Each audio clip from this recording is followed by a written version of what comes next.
So our next presenter is Matt Luger from the North Dakota Department of Transportation. He will be discussing next generation bridge inspections, navigating to the new standards. Matt Luger has been with the North Dakota Department of Transportation for 17 years and graduated from the UND. He is currently the bridge management team lead at North Dakota DOT's bridge management. But before we want to do that, I want to just give a special thanks to all of our sponsors out there. You can see them in the conference hall, and just thank you for all their support and making this possible. But without further ado, I give Matt Luger. Okay, well, I'm Matt Luger. As Adam mentioned, I'm the bridge management team lead, and I'm going to talk about navigating the new bridge standards for the National Bridge Inventory. And I want to say thank you to Mary, as the first half of your presentation really segues perfectly into what I'm going to be talking about as we manage our bridge assets. And give you a little inside baseball too, Jason, Lindsay, I'm sure you saw on the slide that had the age of our bridges, there were several that were listed as null. We did find that on Friday and made that correction already. So we can talk about that later on how we'll rectify that issue in the future. There were bridges that were built in 2025 that weren't coded properly.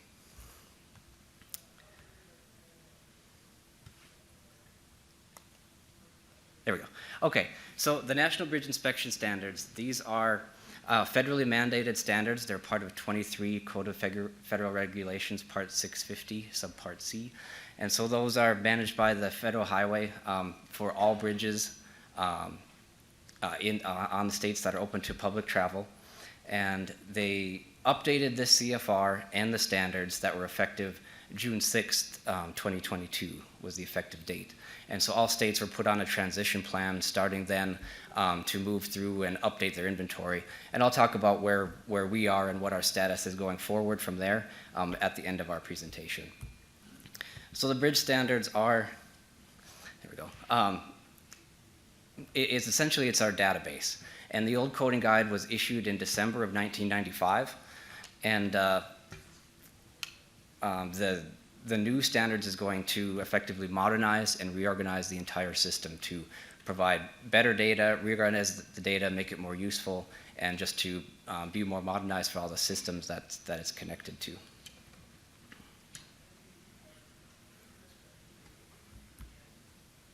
Okay, so what exactly is the North Dakota Bridge Inventory?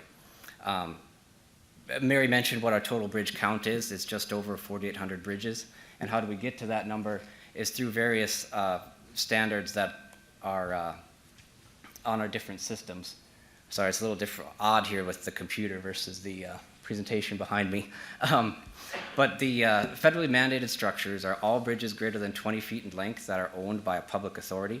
So that would be state-owned, locally owned bridges that have a span length of greater than 20 feet. And that also includes multi-cell culverts, both steel and concrete culverts. It does exclude federally owned bridges, railroad-owned bridges, and tribally owned bridges. Those entities are responsible to inspect their own bridges and submit that data to Federal Highway on their own. In addition to that, we have structures that are on our inventory by state policy, and these include bridges that are less than 20 feet. There's only 2 in the state that are a bridge with a substructure and superstructure. But we also have several box culverts that are between 8 feet and 20 feet that are on our inventory on the state system, as well as single and multi-cell culverts. We also maintain on our inventory bridges that do not carry highways, railroad bridges and pedestrian bridges. Again, those were not required to submit to Federal Highway, but we still keep an eye on those assets. We have various agreements with railroad and local agencies that we share some responsibility for repair and maintenance. And we also keep it on our inventory for things like vertical clearance, so we can move loads underneath those structures so we know where they're at, what their current clearance is.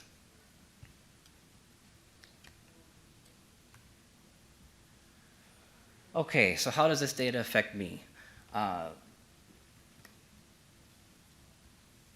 So if you've ever interacted with our SI&A sheet, and don't worry, I don't expect you to be able to read that, all that data is organized by the old code. Or if you've used the inspection report out of our inspection app, or it's in our FileNet system, or maybe we've made a request and seen that inspection report as some of the work that you're doing. If you're a consulting agency working on a bridge, you'd be familiar with those inspection reports. So all the data that's going to feed that type of information is going to be updated. Some other examples is our bridge listing. We do that in hard copy and electronic copy, or our online bridge condition map. This looks familiar to some of the Mary's slides. All that information is publicly available on our Bridge View app, and various GIS layers. I'm going backwards here.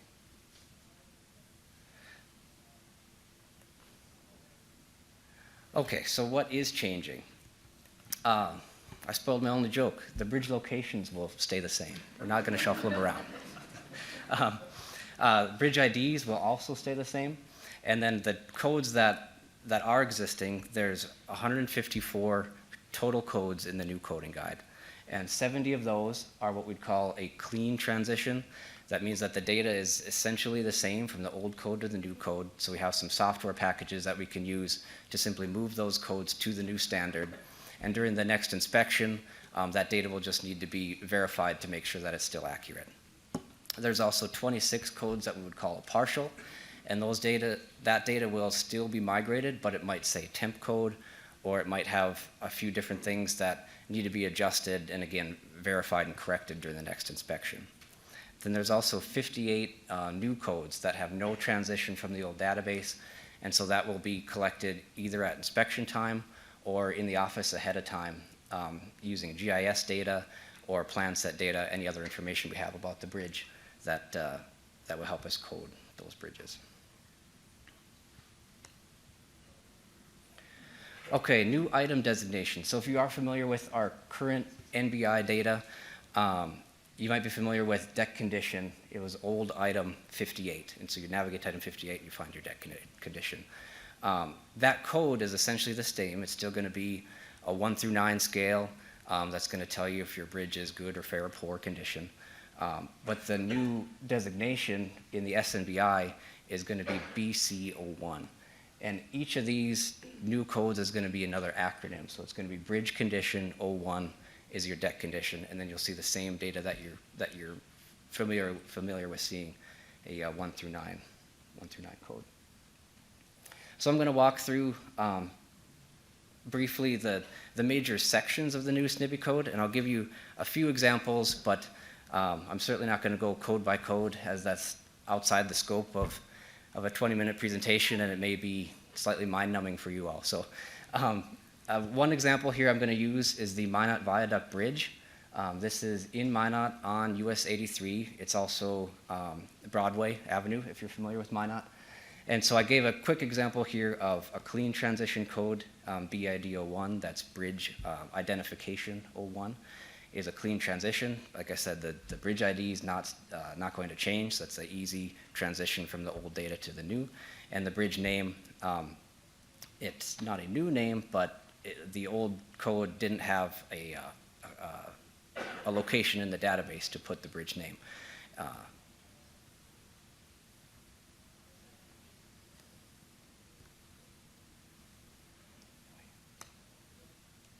Mary, you were much smoother than I was on the clicker here.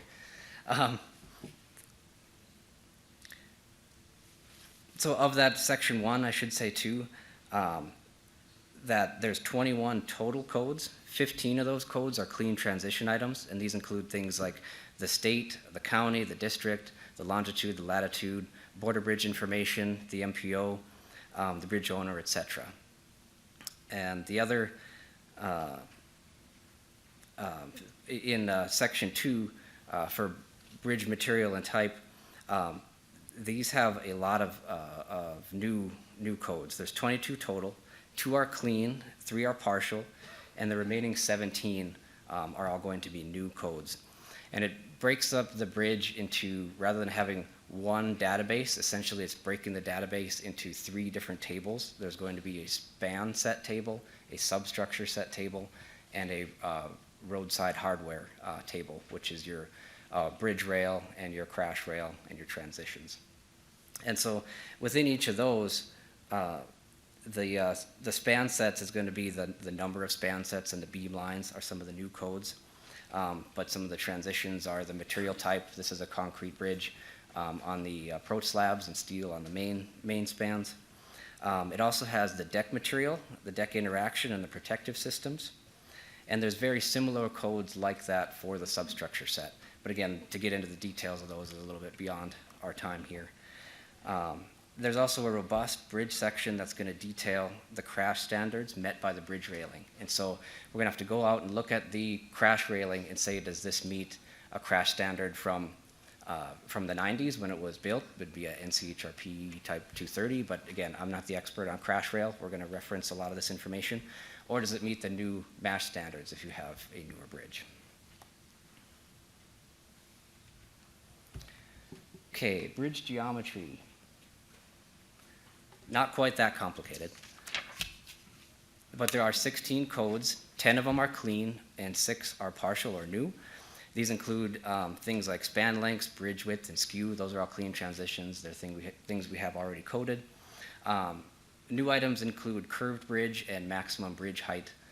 There's also minimum vertical clearance and maximum vertical clearance, both of those. We currently just have minimum. We don't really code maximum.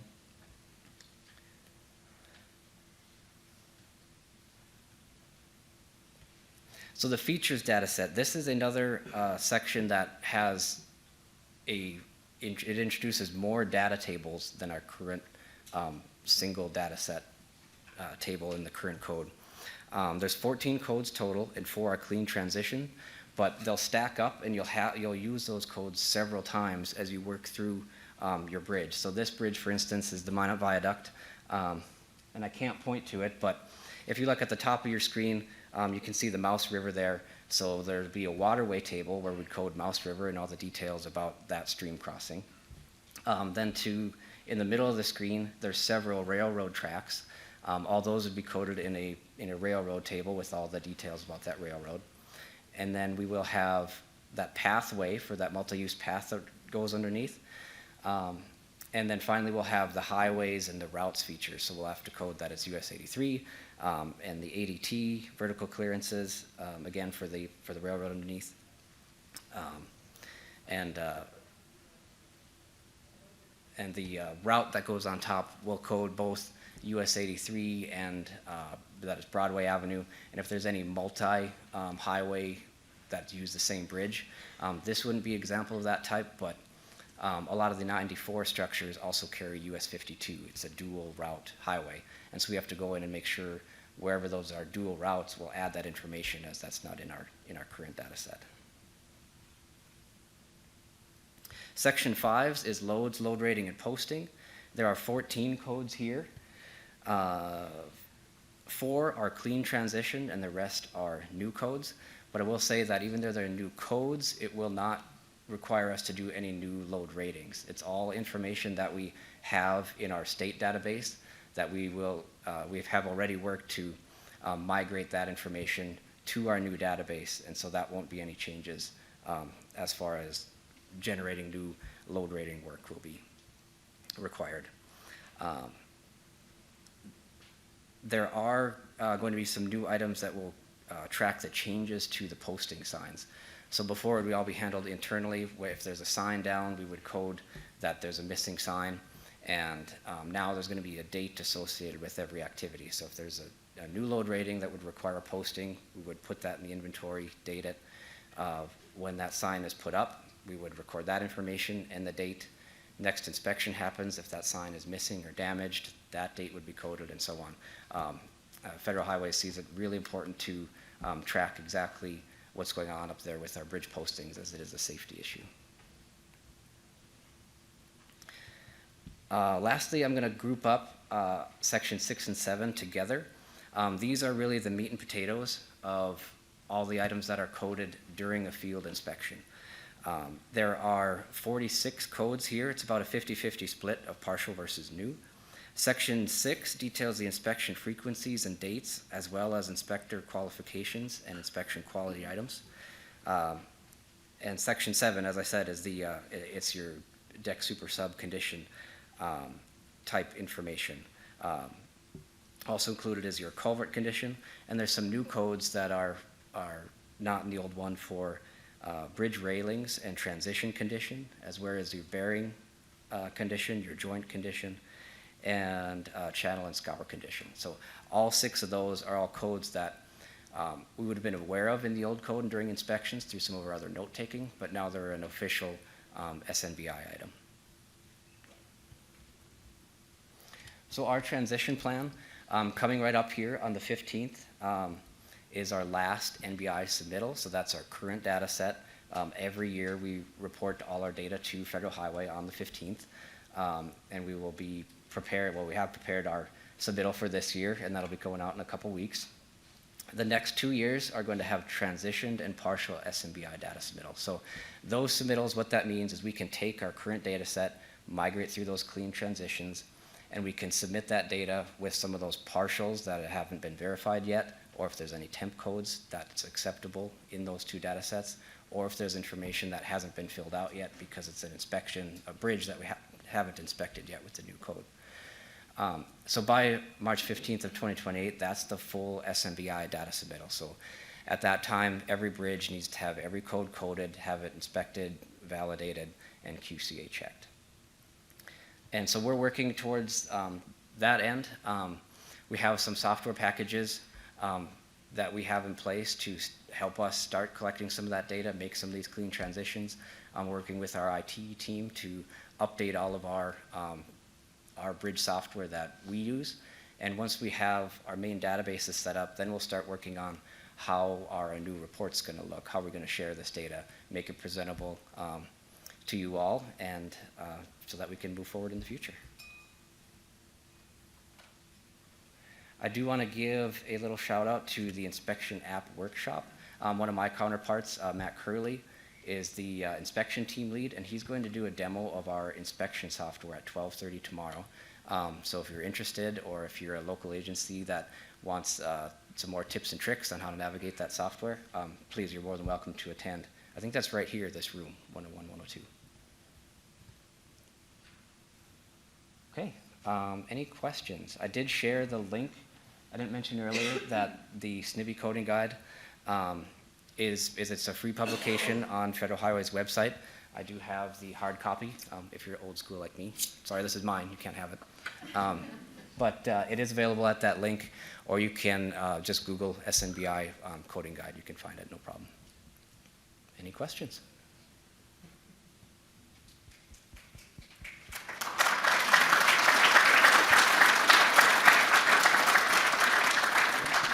So does anyone have any questions?